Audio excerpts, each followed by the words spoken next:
welcome to Rajshri Food. I'm Chef Bhumika and today I'll be making Potli Samosas. Let's start with half a cup of all-purpose flour, little bit of salt to taste, along with some ajwain seeds. I'll lightly mix it up with my fingers. And now I'm going to add in 2 to 3 tablespoons of ghee. This is melted ghee.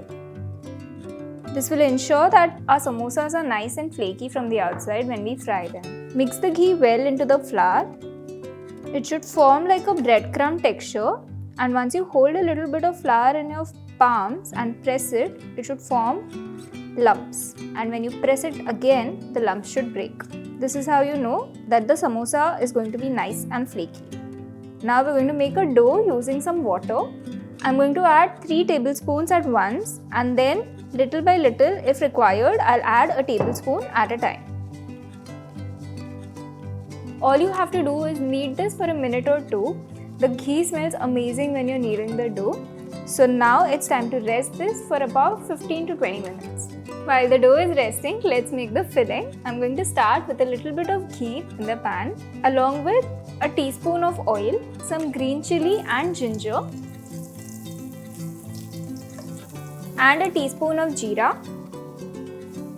I'm going to add in boiled potatoes.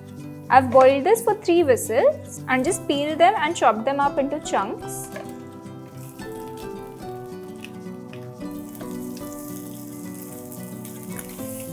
And start mashing it lightly. Use a masher if you like. I want the mixture to be completely mashed. After the potatoes are mashed, add 1/3 cup of frozen peas.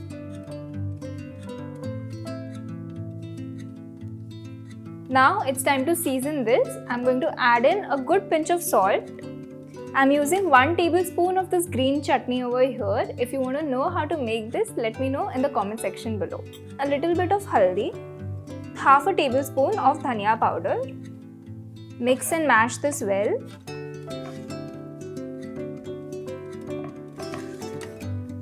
I'm going to add in a splash of water now. Because we're going to make small potlis, I want the mixture to be nice and soft.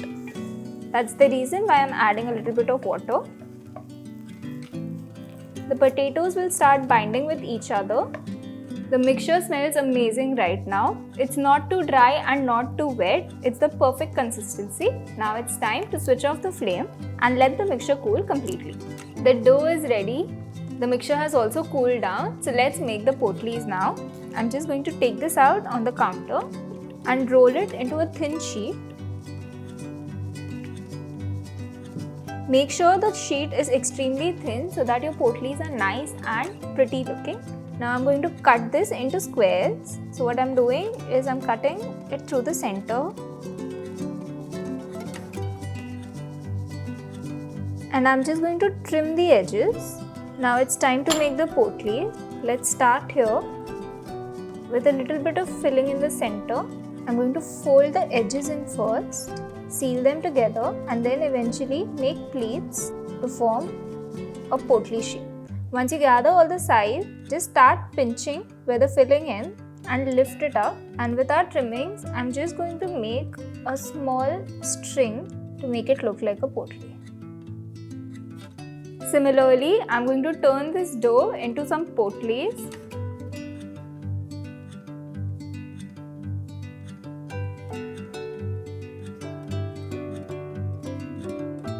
Time for the last one. Now it's time to fry these cute potlis. I have some hot oil over here. I'm just going to drop the potlis in. So I'm going to do this in 2 batches. Make sure your oil is not too hot or too cold. Do this on proper medium flame.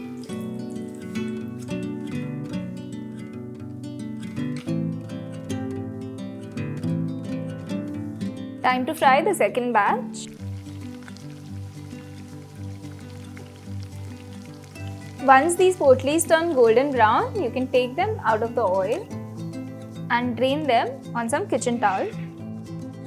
Serve these potli samosas while they are hot with some sweet and sour tamarind chutney. This is Chef Bhumika signing off from Rajshri Food.